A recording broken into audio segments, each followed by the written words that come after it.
Glória a Deus. Irmãos, vamos seguir. Semana passada a gente falou até o ponto 2, né, da doutrina de Cristo a respeito da humanidade de Jesus. E agora a gente retoma já no finalzinho do ponto 2, já começando com o ponto 3. Então aqui no ponto 2, ele termina esse capítulo falando a respeito de algumas evidências bíblicas de que Jesus era 100% homem, né? Então ele coloca aí a respeito das emoções de Jesus, que é um ponto bem importante. Ele fala a respeito do corpo físico de Jesus, da alma de Jesus e do espírito humano de Jesus. Isso é interessante, por quê? Porque nós, enquanto seres humanos, e a gente vai ter isso também, deixa eu só até olhar aqui no verso, quando que a gente vai ver isso? A gente vai ver isso no módulo 3, na matéria de antropologia, que é a doutrina do homem. A gente vai falar um pouco sobre o que constitui um ser humano. E é interessante quando a gente pega para olhar a respeito de Jesus, por quê? O ser humano, e aqui a gente consegue diferenciar duas correntes de pensamentos, tá? E as duas têm base bíblica e as duas são aceitáveis, vamos dizer assim. Uma, os teólogos chamam de dicotomistas. O que é o dicotômico? É aquele que crê que o ser humano é composto de duas partes. A parte física, material, o corpo, e uma parte imaterial, que a gente chama de alma, ora a gente chama de alma, ora chama de espírito dentro da Bíblia. E há aqueles teólogos que são tricotomistas, que são teólogos que acreditam que o ser humano é composto de três partes: o corpo físico, a alma e o espírito. Então, há teólogos que fazem essa separação entre espírito e alma. Fato é que Jesus, ele tinha essa parte imaterial, seja ela dividida em dois ou não, uma coisa só, ou alma e espírito. Fato é que Jesus tinha essa parte imaterial humana. E isso é muito importante, porque é por isso que Jesus não poderia nascer de um fruto de relacionamento entre José e Maria. Ele precisava ser fruto do Espírito Santo para que ele não viesse afetado pelo pecado de Adão nessa parte imaterial. Porque, ao contrário do que muitas vezes nós pensamos, essa nossa alma, ela não vem de Deus. Eu não sei se vocês já assistiram aquele filme da Disney, como é que chama? Que ele é um cara que toca saxofone, ele morre. Soul, que é alma em inglês, né? Então, esse filme, o que eles passam lá? Como se tivessem várias alminhas, né, no céu, esperando a hora de vir para a Terra. E essa não é a evidência que nós temos do ponto de vista bíblico. Por quê? Você não estava em algum lugar lá com Deus, inocente, e aí você veio e encarnou num corpo, num embrião. Isso seria impossível porque de Deus nada pode vir, nada vem defeituoso de Deus, da parte de Deus. Tudo que vem de Deus é perfeito. Se nós somos pecadores desde o nascimento, não teria como essa nossa parte imaterial vir de Deus. Essa parte imaterial vem, de alguma forma, nós não sabemos explicar, mais do relacionamento do seu papai e da sua mamãe. Quando seu pai e a sua mãe tiveram uma relação e o seu embrião ali surge também, de alguma forma, nós não sabemos explicar isso, essa parte imaterial. É por isso que não dá para você ser... Aqui é uma opinião minha e uma opinião bíblica, tá? Se você discorda, a gente pode conversar isso num outro momento, mas não dá para você ser a favor do aborto e cristão. Porque se você acredita na doutrina bíblica, você acredita que o embrião já é imagem e semelhança de Deus, mesmo que pecador, mas ali já tem uma alma. Ali já tem uma pessoa. O que isso quer dizer, pastor? Isso quer dizer que fetos que foram abortados vão ressuscitar. Fetos que foram abortados, eles não se perdem no limbo, no esquecimento. Quando Cristo voltar, esses fetos vão ressuscitar. E por que eu estou falando tudo isso? Porque Jesus tinha essa parte imaterial humana. Então, Jesus é Deus e é homem ao mesmo tempo. Jesus tinha uma alma, porque ele mesmo diz isso em Mateus 26, 38. Então Jesus lhes disse: a minha alma está profundamente triste até a morte. Ficai aqui e vigiai comigo. Ele fala isso no Jardim das Oliveiras, para os seus discípulos. Então ele denota ali que ele tinha uma alma. Assim como ele diz na cruz: Pai, nas tuas mãos entrego o meu espírito, o meu fôlego ali, né? A palavra é pneuma, de onde vem pneu, pneumática, a palavra grega ali que ele diz é: Pai, nas tuas mãos entrego o meu espírito. Então Jesus tinha essa parte, tem até hoje, essa parte humana, esse 100% homem, ou seja, ele era um homem completo. Ele não era uma casca humana com o espírito de um Deus dentro. Entende o que eu quero dizer? Jesus não possuiu um corpo humano como a gente vê possessões demoníacas, por exemplo. O que são possessões demoníacas? Um espírito maligno que possui um corpo que não é dele. É um corpo humano que aquele espírito maligno possui. Isso é proibido, tanto que você não vai ver o contrário. Você não vai ver um espírito bom possuindo um corpo. Você não vai ver um anjo entrando num pastor para poder pregar, vamos supor assim. Então o pastor sobe lá, faz assim, um anjo entra e fala: isso não é permitido. Por quê? Porque Deus fez você à imagem e semelhança dele. Então Jesus não era uma casca física, um corpo físico em que um espírito divino invadiu. Ele tinha sim essa parte de espírito humano. E isso é muito importante, porque quando a gente entra no capítulo 3 aqui, que é a divindade de Cristo, esse conceito demorou para ser formalizado na igreja. Durante muitos séculos, décadas e décadas, até séculos, essa união, que chama de união hipostática de Cristo, ela não era clara. Porque como eu posso entender alguém que é 100% homem e ao mesmo tempo 100% Deus? E a divindade de Cristo, ela está presente em diversos textos da Bíblia. E aí, quando você vem aqui, por exemplo, no que a página 225 traz, ela traz esse paralelo entre o Êxodo e o Evangelho de João. Por quê? Porque no Êxodo, quem se apresenta a Moisés dizendo eu sou o que sou, é o próprio Deus Javé, né? O Yavé, o Jeová, o próprio Deus Pai. Ele se apresenta a Moisés dizendo eu sou o que sou. E em João, principalmente no capítulo de número 8, no seu discurso, Jesus utiliza esse mesmo título para referenciar-se.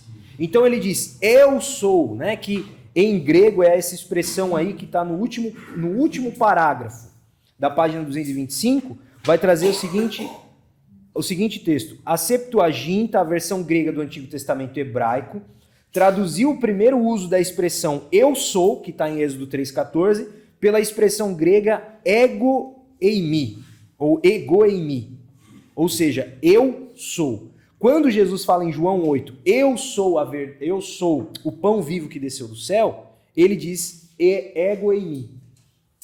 Por que é importante isso? Porque ele está atribuindo a si mesmo um título que era de Deus. É por isso que os fariseus ali, os judeus como um todo, não só os fariseus, eles querem pegar em pedras e apedrejar Jesus. Porque é um homem ali para eles, um homem dizendo que é Deus, utilizando o mesmo título que é utilizado apenas para Deus. Então olha só o que ele diz.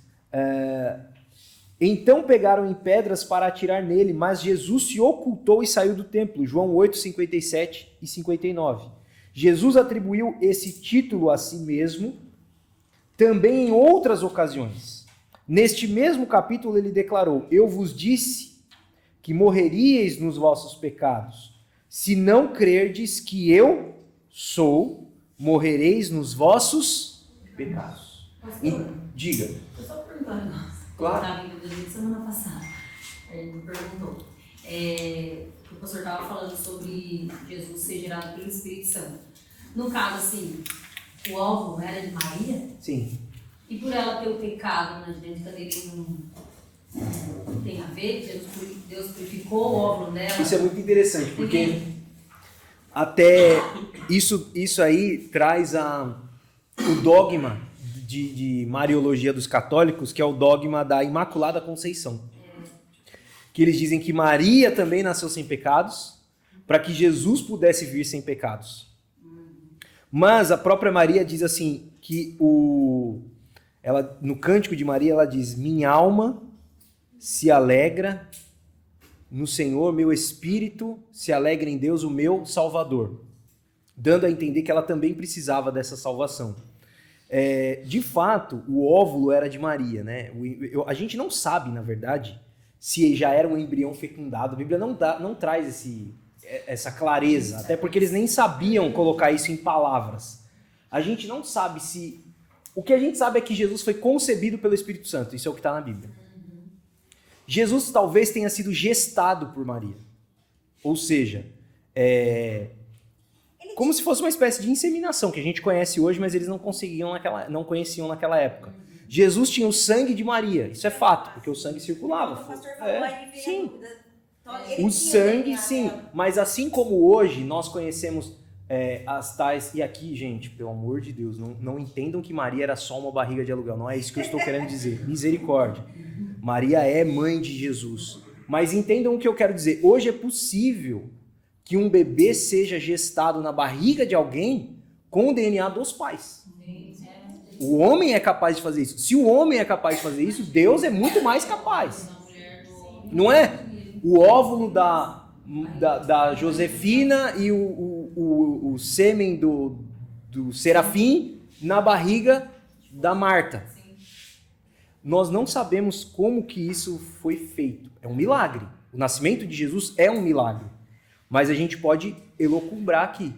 O fato é, Jesus, sendo fruto de milagre, talvez ele não tinha realmente o óvulo de Maria. Ele tinha o sangue, porque ela que alimentava ele tinha cordão umbilical, ele tinha toda essa parte, mas talvez ele não tinha essa herança genética no ponto de vista de óvulo, porque realmente, se Maria era pecadora, e se esse pecado ele vem... Não é algo assim, se você tirar uma ampola de sangue, você não vai enxergar pecado lá no sangue. Mas se Deus foi criterioso a ponto de Jesus não ter sido fruto de um relacionamento de homem e mulher, é porque de alguma forma o pecado é transmitido de pai para filho. Entendeu? Eu ia até falar, eu gostei um pouco de pensar assim, porque se Jesus, que Ana está falando, né, veio do óvulo de Maria praticamente. Aí eles acreditam que Maria não tem pecado. Eu não sei se Jesus Tá veio do bom, óvulo de mas Maria, tá? é só uma coisa assim, mas Maria não tem pecado, então quem gerou Maria? Foi isso que Santa eu Ana pensei. gerou Maria, né? Segundo os católicos. Exatamente por isso que nós não aceitamos esse dogma, porque ele só joga o problema para trás. Ana também deveria ser sem pecado e a mãe de Santa Ana também deveria... A gente só acaba jogando o problema para trás. Esse é um ótimo ponto. É a grande questão do porquê os protestantes não aceitam esses dogmas de Maria, que é Imaculada Conceição, Ascensão de Maria, que eles dizem que Maria não morreu, Maria subiu aos céus viva, igual Jesus. Qual é o outro dogma? Eu esqueci o outro, mas são 3 dogmas de Maria. Quem que levantou a mão por aqui que eu... Diga. Ainda na pergunta dela, o fato de Jesus não ter nascido pecado, o maior fato seria não ter tido um ato entre Marias, né? Pelo fato de ele ter vindo... Sim, também, mas o ponto da Násila é... Tudo bem, ele não herdou a parte do José, mas Maria também era pecadora, entendeu? E aí, nesse sentido, eu também concordo. Se ele viesse do óvulo de Maria, ele herdaria a parte pecaminosa de Maria, vamos dizer assim. Então, ele nascer de uma virgem já denota essa pureza, que está prometido lá em Isaías, né? A virgem conceberá. Então, já denota essa pureza, alguém que não conhecia a relação sexual. E fora isso, eu acredito que Jesus já foi... concebido no ventre de Maria pelo Espírito Santo, pronto, vamos dizer assim, só aguardando a gestação para nascer. Mas aqui pode relacionar com um casamento, por exemplo. Oi, perdão. No casamento você entra a parte de os dois se tornam um. Como isso, parte espiritual é totalmente diferente, aí não vamos falar de novo de barriga de aluguel, mas foi uma ferramenta assim, praticamente... É o que eu creio. É claro que quando a gente fala isso, essa é a grande acusação dos católicos para nós, que nós tratamos Maria como se fosse uma barriga de aluguel. E não é isso que nós cremos. Nós somente cremos que Maria, apesar de ser cheia de graça, como a Bíblia diz, ser uma mulher agraciada pelo Espírito Santo, ser uma escolhida, ela era tão pecadora quanto todas as outras mulheres, entende? Porque, óbvio, né? Não vamos comparar Maria com a mais pecadora das mulheres, não é isso que eu quero dizer. Mas qualquer pecado é pecado. Quando você compara um ser humano com outro, você tem seres humanos melhores. Não dá pra comparar a gente com, sei lá, com o maníaco do parque. Ninguém aqui tá assassinando mulheres, entende?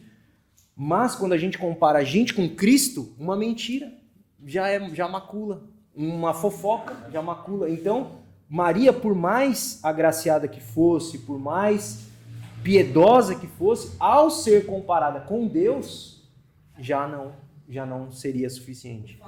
O fato de falar agraciada já diz da graça, né? Exato, se é graça, cheia de graça. E a Bíblia traz esse termo cheia de graça para outras pessoas também. Não é um título exclusivo de Maria. Assim como você tem títulos que são exclusivos de Deus, que é o que a gente está falando do eu sou. Nenhum homem é chamado de eu sou a não ser Cristo, Deus e o Espírito Santo.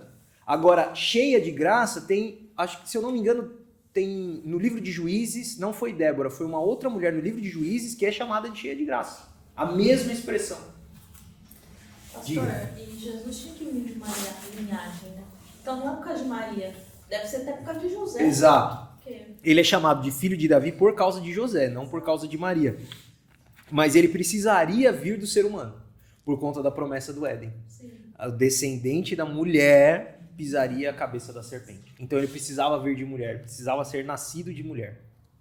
Não necessariamente concebido por uma mulher, mas gestado, gerado. Ele precisava ser humano, ele precisava ter carne e osso, precisava ter sangue, precisava morrer para conseguir cumprir a promessa. Entende? E aí a gente entra aqui na parte de divindade de Cristo. E é uma parte difícil de se entender, porque como um Deus... Primeiro, como que Deus morre? Como que Deus nasce? Já é um grande porém. E como que ficou a parte dos atributos divinos de Jesus enquanto ele estava encarnado? Porque isso também é interessante de você pensar. Porque Jesus, ele tem atributos divinos. Na página 226, a gente já viu isso quando a gente estava falando da Trindade, mas aqui no 226 repete aquele quadro que a gente falou na Trindade. Então Jesus em Efésios, ele é chamado de onipresente, em Apocalipse ele é chamado de onipotente, em João 21:17 ele manifesta ali a sua onisciência, em João 1:3 que fala do verbo, né? Ali denota a capacidade de criar de Jesus. Tudo isso são atributos da divindade. E nós não sabemos como isso estava presente em Jesus enquanto encarnado. Por exemplo, a onipresença sabemos, ela não estava manifestada. Jesus não manifestava onipresença enquanto ele estava encarnado. Ele perdeu isso? Não, ele se esvaziou. É diferente. Não que ele perdeu, mas ele se esvaziou disso enquanto ele estava encarnado. É o que Filipenses vai dizer, é a doutrina da kenosis, né, que é do esvaziamento de Jesus. Então tudo isso aqui é difícil de se compreender, mas é o que a Bíblia diz. E quando a Bíblia relata coisas que nós não conseguimos compreender, isso não é um problema. Isso, na verdade, é mais uma prova de que aquilo não foi inventado por seres humanos. Porque nenhum ser humano teria a capacidade de inventar uma história dessa. Nenhum ser humano teria a capacidade de desafiar a lógica desse jeito. Então isso só denota o quanto a pessoa de Cristo é esse mistério. Paulo diz que é um mistério. É um mistério. E Deuteronômio vai dizer, né, que as coisas reveladas são para nós e para os nossos filhos.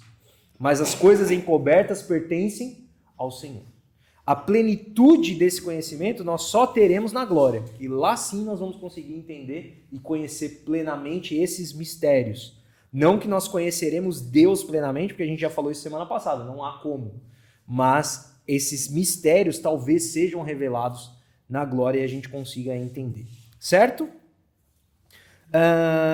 Acho que esse capítulo 13 que vocês precisam guardar dele é: Jesus é Deus.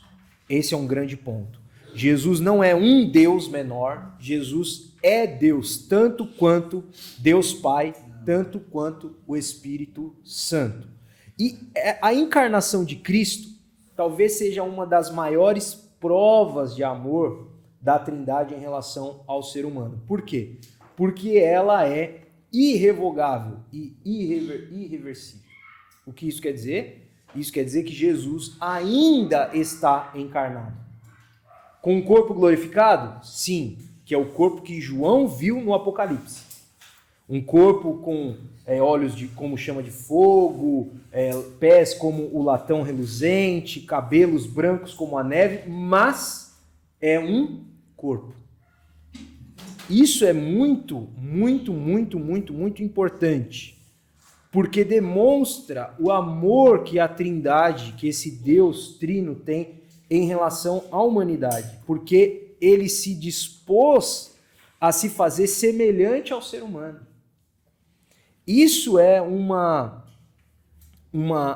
declaração de amor, porque Jesus até hoje habita um corpo. Hoje ele está onipresente através do seu espírito, através da sua grandeza, da sua glória, sim, mas ele voltará nas nuvens com um corpo glorificado. Isso demonstra o tamanho do amor de Jesus por nós. Quem está entendendo, diga amém. É importante que você saiba disso, porque essa encarnação, ela foi irreversível, como a gente costuma dizer. Isso é algo tremendo, porque deve ter sido, inclusive, um dos grandes motivos da revolta de Satanás e dos anjos caídos.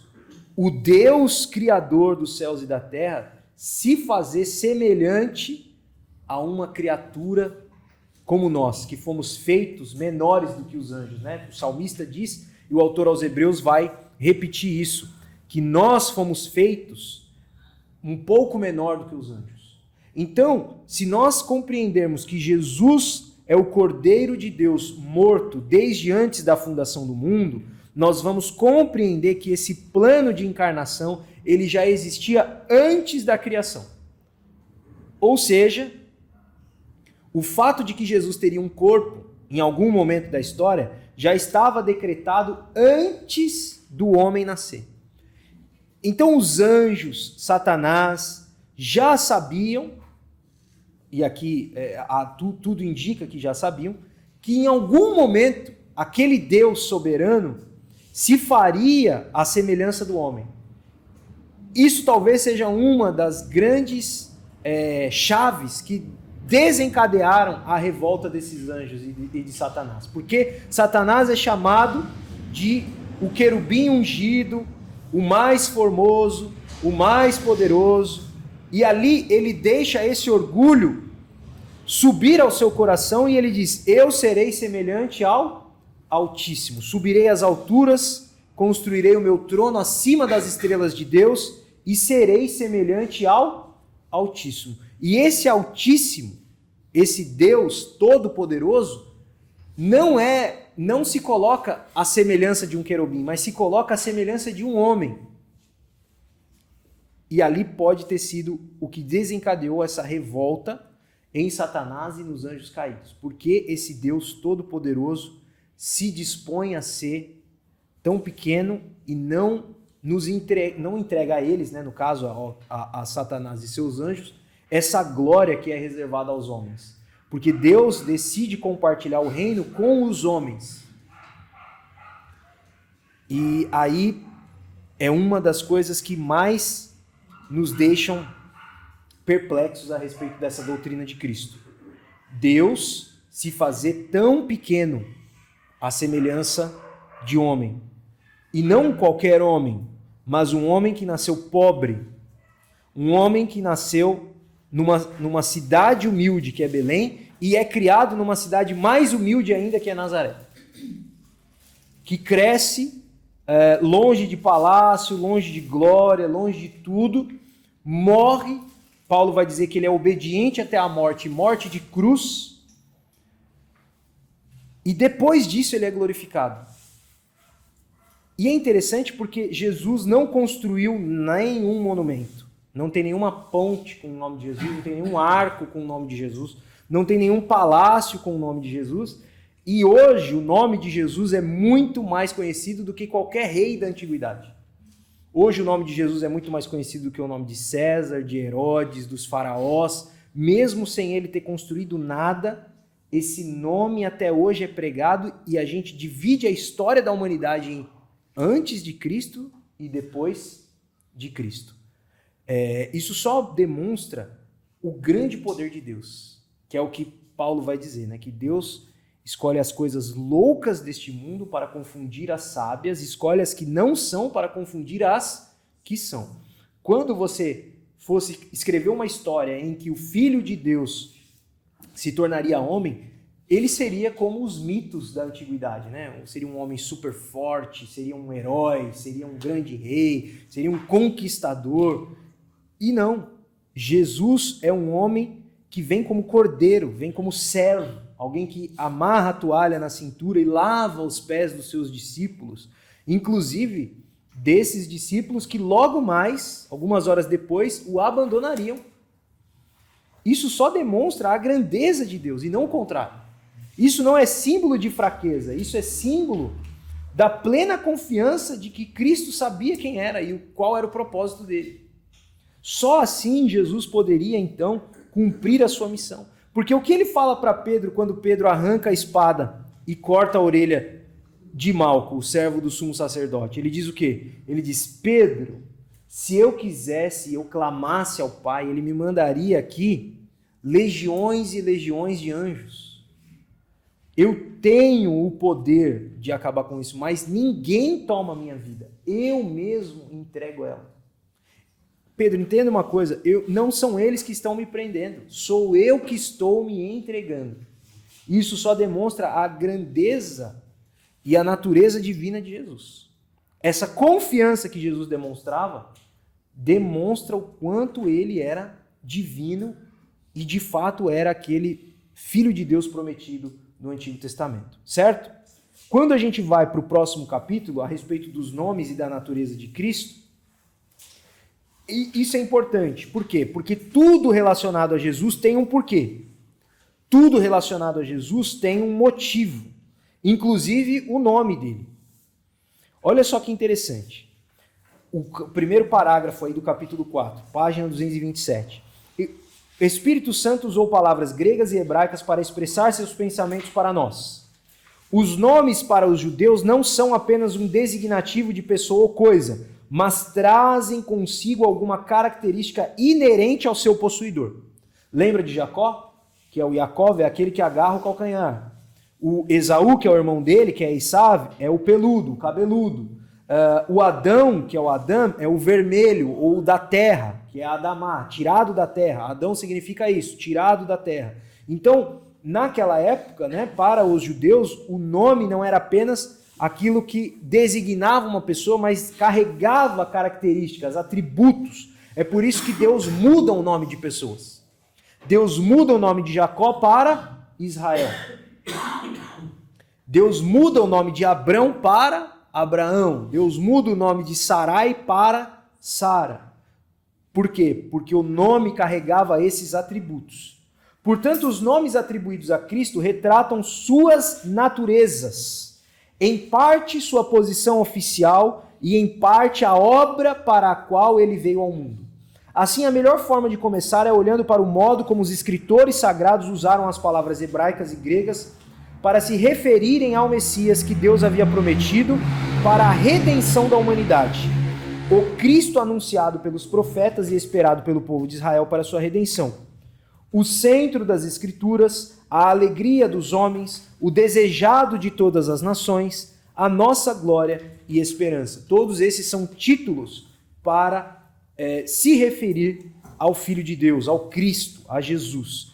Primeiro nome aí, item 4.1, é o nome propriamente Jesus, o nome próprio de Jesus, né? O nome que estava nos documentos, o nome pelo qual ele era conhecido. Então, ao contrário do que nós pensamos, Cristo não era o sobrenome de Jesus, né? Então, não existia RG naquela época, mas nos documentos não vinha Jesus Cristo. Vinha Jesus, filho de José, que era o comum, né? Não existia essa ideia de sobrenome, geralmente colocava-se o nome do filho em conjunto com o nome do pai para se referir àquela pessoa. Se fosse muito comum, colocava-se o nome do pai, né? Para você ter essa linhagem para traçar e individualizar aquela pessoa. Então, olha só, o nome Jesus, né, ou Jesus, que está aí entre os parênteses, é a forma grega do nome hebraico Yehoshua, ou ainda de Yeshua. Por que esses dois nomes, pastor? Quem está vendo aí o parágrafo do 4.1 aí, levanta a mão, está todo mundo com material, né? Está vendo entre o primeiro parênteses aí, em negrito, que está escrito em hebraico, Yehoshua? E no segundo parênteses, que também está em negrito, só que é um pouco menor, está escrito Yeshua. Por que esses dois nomes? Pastor, mas Jesus era um nome ou o outro? Nós não sabemos precisar qual dos dois. Vou explicar o porquê. Nós tínhamos o Antigo Testamento todo escrito em hebraico.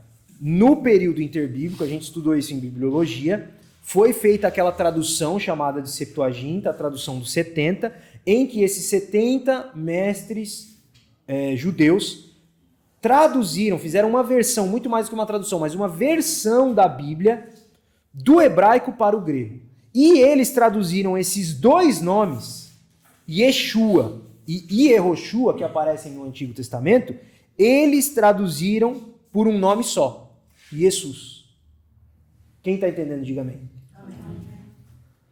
Assim como eles traduziram o nome Tiago. Tiago é o nome hebraico para Jacó. Jacob que virou Tiago no Novo Testamento. Que mais, pastor? O nome Simeão, que virou Simão no Novo Testamento. Você já reparou que ninguém chamava Simão no Antigo Testamento e do nada no Novo Testamento tem uma porrada de Simão? Simão Pedro, Simão o leproso, Simão não sei das quantas. Por que esse tanto de Simão? Porque esse nome no Antigo era Simeão. E aí no Novo Testamento, que é escrito em grego, ele é traduzido para Simão. Assim como o nome, por exemplo, Lázaro. O nome Lázaro no Antigo Testamento é o nome Eliezer ou Eleazar. No Novo ele é transformado para Lázaro. Por isso que o nome de Jesus, que em grego, nos manuscritos que nós temos, vai estar Jesus, pode ser o nome Yehoshua ou a forma menor Yeshua. Os dois têm o mesmo significado. O nome usado nos livros históricos pós-exílicos, Esdras 2:2. A Septuaginta traduziu ambas as formas de modo uniforme como Jesus.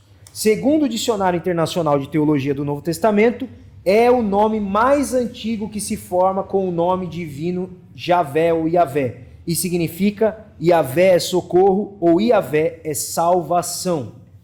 Esse nome foi dado a dois conhecidos personagens do Antigo Testamento, que representavam Jesus, eram tipos de Jesus. Um deles foi Josué, filho de Num, prefigurando Cristo como grande general que conduz seu povo em triunfo. E a Josué, filho de Josadaque, tipificando Jesus como sumo sacerdote, carregando os pecados de seu povo. Certo? Vamos recapitular.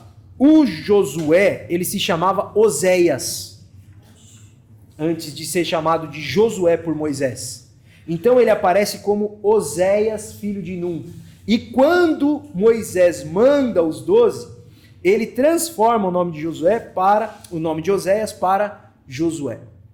Porque o nome Oséias, que é Oxéia, é o finalzinho desse mesmo nome. Oxéia significa salvação. E aí Moisés vai lá e transforma e diz, não, você não vai mais se chamar só Oxéia, você vai se chamar Yehoshua. Ou seja, Jeová é salvação. Moisés diz, você tem que dizer, o seu nome vai ser um título de quem de fato é a nossa salvação. O nome dele era simplesmente salvação. Moisés vem e diz, não, Jeová é a nossa salvação. Então agora nós não te chamaremos mais de Oxéia ou de Oséias, nós vamos te chamar de Yehoshua.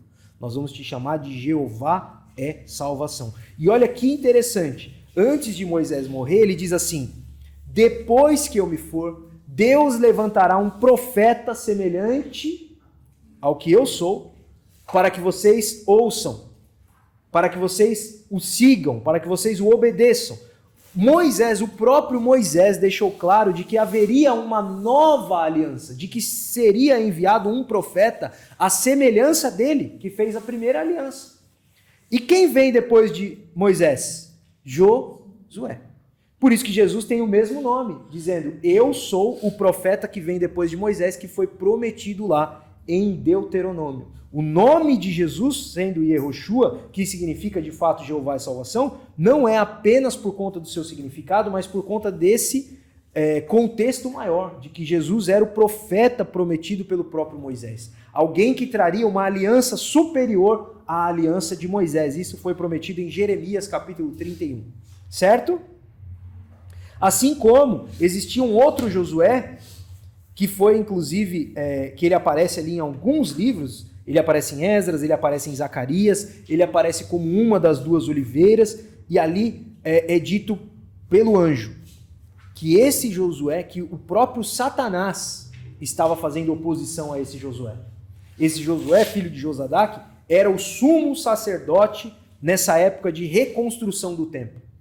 Isso também é um tipo para Jesus, porque Jesus é esse sumo sacerdote eterno, que vem, destrói o templo e reconstrói em 3 dias. Belezinha? Tá tudo certo até aí? Sim ou não? Alguma dúvida ou podemos seguir para o próximo nome? Pastor, diga. Por que tem uma profecia que ele ia se chamar Emanuel e acho que é Emanuel, e aí não chamou Jesus, não chamou Emanuel? Ah, entendi. Isso está lá em Isaías, Deus conosco, né? Porque quando você diz se chamar, é porque Emanuel virou nome pra gente. Então aí para nós parece que ele ia se chamar Emanuel por causa do nome. Mas, na verdade, ele seria chamado de Deus conosco, um Deus próximo, um Deus que está perto. E Jesus é esse Deus perto, né? Esse Jesus, o que nós temos de mais próximo da divindade é a figura de Cristo, que é esse Deus encarnado. Então ali a profecia não é que o nome no documento seria Emanuel, mas de que nós nos referiríamos a essa pessoa divina como um Deus conosco, um Deus perto de nós. É nesse sentido, entende? Não de que seria o nome próprio dele. É porque virou nome próprio pra gente, né? Emanuel acabou se tornando esse nome próprio, que tem algumas pessoas que se chamam Emanuel. Mas é nesse sentido que a profecia acontece, de que ele seria referido assim como maravilhoso, conselheiro, Deus forte, Pai da eternidade, Príncipe da paz, todos esses são títulos. Emanuel é mais um desses títulos, certo? Olha aí, 4.2. Outro título que é o título Cristo, né? Do grego Christos, que é o equivalente a Machia do Antigo Testamento. Então, Christos é a tradução grega para a palavra Machia, que é a palavra para ungido, né? Olha só que interessante, simboliza uma pessoa que foi cerimonialmente ungida para um cargo. Então, quem geralmente era ungido era o profeta, né? Quem foi ungido? Eliseu foi ungido por Elias. Então, alguns profetas recebiam unção. O sacerdote, o sumo sacerdote, né? Era o sacerdote ungido. Só o sumo sacerdote era o sacerdote ungido. E o rei também era ungido, né? Então, essa unção era o óleo, né, utilizado ali para simbolizar essa incumbência, esse propósito, essa missão dessa pessoa que seria ungida. Então, Cristo significa isso. Toda vez que você vê no Novo Testamento alguém dizendo assim, tu és Jesus chamado Cristo, está dizendo, tu és Jesus que eles chamam de Messias, você é o Messias. Toda vez que você vê a palavra Cristo no Novo Testamento, você pode ler como Messias. De repente vai até fazer mais sentido na sua leitura, tá? É por isso justamente que não tem essa palavra no Antigo, né? Você não vê nada falando de Cristo no Antigo Testamento, só sobre Messias e etc, sobre ungido. Muitas vezes nem Messias você vai ver nas traduções, porque eles traduzem por ungido. E aí você vai ver que no Novo começa a aparecer essa palavra Cristo e some essa palavra Messias, porque ali eles já utilizam como referente a Jesus e somente a ele, certo? Esse último aqui, esses outros 4.3, 4.4, 4.5, eu vou falar rapidamente sobre ele. A expressão filho do homem. Essa expressão filho do homem, ela causa muita dúvida. Por quê? Porque o próprio Deus diz assim, ó, não sou homem para mentir, nem filho do homem para me arrepender. Né? Eles dizem, Deus não é homem para mentir, nem filho do homem para que se arrependa. Isso está no Antigo Testamento. E aí Jesus vem e diz, eu sou o filho do homem. Uai, ele é Deus ou ele é o filho do homem? Essa palavra, esse título, filho do homem, ele demonstra algumas coisas. Primeiro, a missão terrestre de Jesus. E em segundo lugar também, a missão escatológica de Jesus. Se você abrir a sua Bíblia em Daniel, olha só que interessante, antes da gente ir para o intervalo, rapidamente, abra sua Bíblia em Daniel capítulo 7, e olha que interessante o que vai ter. Daniel capítulo 7, versículo de número 9, Daniel 7:9, vai dizer assim: eu continuei olhando até que foram postos uns tronos e um ancião de dias se assentou. A sua veste era branca como a neve, o cabelo de sua cabeça como a pura lã, o seu trono era chama de fogo e as suas rodas de fogo ardente.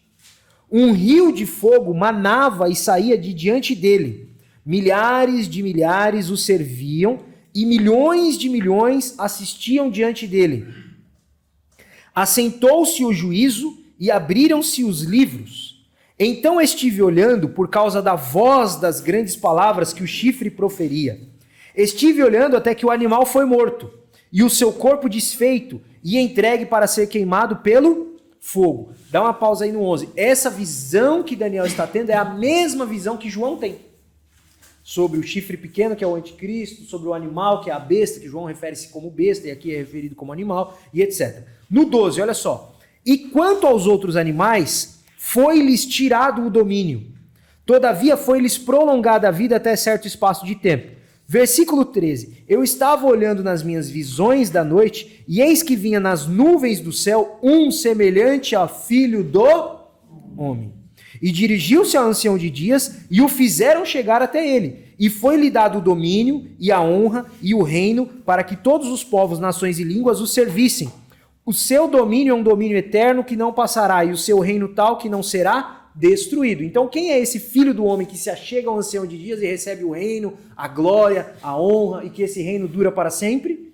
Jesus. É por isso que Jesus é chamado de o filho do homem, nesse sentido. Ele é o homem perfeito. Ele é o que Adão deveria ter sido. Ele é a perfeição, né? Ele é esse homem que recebe o reino das mãos do próprio Deus. É por isso que no Apocalipse vai dizer que as multidões clamavam dizendo, né, glória ao Senhor nas alturas, agora o reino é de Deus e do seu Cristo, do seu ungido. É o que João está dizendo em Apocalipse, é o que Daniel já tinha visto nessa visão que ele teve a respeito do Filho do Homem. Certo? 4.4, o nome Filhos de Deus, né, o nome Filho de Deus era usado para alguns seres espirituais. Então os anjos são chamados de filhos de Deus em Jó, também no Salmo 29. Às vezes se referiam aos justos, né? Então, por exemplo, Gênesis 6.2, aqui 6.2 tem algumas diversas interpretações, mas vamos considerar o Salmo, né? O Salmo 73, o Provérbio de número 14, algumas outras passagens também, o povo de Israel é chamado de filhos de Deus. Alguns monarcas também eram chamados de filhos de Deus. Mas esse título, Filho de Deus, significa que Cristo é esse homem-Deus. Indiscutivelmente, esse título caracteriza de maneira particular e totalmente ímpar a relação entre o Pai e o Filho. Então, olha só que interessante esse versículo. O próprio Jesus dizia: ninguém conhece o Filho senão o Pai, e ninguém conhece o Pai senão o Filho. Então, nós somos filhos de Deus? Somos, mas por adoção. É por isso que Jesus é o Filho unigênito do Pai. Unigênito, gerado de maneira única. Não existe outro Filho de Deus à semelhança de Jesus. Foi-nos dado o poder de sermos chamados de filhos de Deus. Nós fomos filhos de Deus, lá em Romanos, Paulo vai dizer, por adoção, por conta de Jesus, que é o Filho de fato. Certo? Ele é o Filho de Deus, gerado de maneira única. E nós somos filhos de Deus também, mas por adoção, pelos méritos de Jesus. É como se Jesus transferisse esse direito de graça para nós, de maneira graciosa, sem pedir nada em troca, a não ser ali o nosso coração, né? Agora que nós fomos salvos, agora nós servimos a Ele, e por crer em Cristo, foi-nos dado o poder de sermos chamados também de filhos de Deus. Para encerrar, o item 4.5, aqui a palavra Kyrios, que caiu até na prova, né? Que significa Senhor. Por que é importante? Porque a palavra Yahvé, né, que é o tetragrama que significa o eu sou, na Bíblia hebraica muitas vezes ela vai aparecer também como Adonai, e na leitura que os judeus fazem também, eles não leem o tetragrama, eles sempre leem como Adonai, que significa Senhor. Essa palavra é utilizada no Novo Testamento como Kyrios. Paulo vai fazer uma distinção muito interessante, porque ele sempre vai chamar Deus de Pai. Então ele diz assim, ó, graça e paz da parte de Deus, Pai de nosso Senhor Jesus Cristo. Então olha como Paulo diz, graça e paz da parte de Deus Pai, do nosso Kyrios Jesus Cristo. Ele vai diferenciar e ao mesmo tempo unir. Ele diferencia chamando Deus de Pater e Jesus de Kyrios, mas dizendo o seguinte, Jesus é o Adonai do Antigo Testamento. Ao mesmo tempo que são pessoas distintas, eles são um só. Porque ele é o Adonai do Antigo Testamento. É por isso que essa palavra Kyrios vai aparecer. E olha só que interessante os itens que estão nas letras aí, né? Quem que chamava Jesus de Kyrios? Os seus discípulos chamavam ele de Senhor. E ali, é que em português parece, a gente chama até pessoas mais velhas de Senhor, né? Ah, o Senhor tá bem e tal, de uma forma de respeito. Mas isso, no Antigo Testamento, não era essa palavra de Senhor no sentido de mais velho. Era essa palavra Kyrios, que ela era utilizada apenas para o imperador naquela época. Então ela era carregada de muito mais peso do que tem para nós. E quem utilizava essas palavras? Os discípulos, né? Em Mateus 8 aparece, os apóstolos também chamavam ele de Senhor. Paulo vai utilizar essa nomenclatura também. Os que foram tocados por Jesus reconheciam que Jesus era Senhor, o senhorio de Jesus, e será chamado Senhor também pelos não crentes. Isso é muito interessante, porque olha só o versículo aí de Filipenses. Pelo que também Deus o exaltou sobremaneira e lhe deu o nome que está acima de todo nome, para que ao nome de Jesus se dobre todo o joelho, nos céus, na terra, debaixo da terra, e toda língua confesse que Jesus Cristo é o Kyrios, para a glória de Deus Pai. Então todos vão reconhecer que Jesus é o Senhor. Uma hora ou outra, todo joelho se dobrará e toda língua confessará. Certo?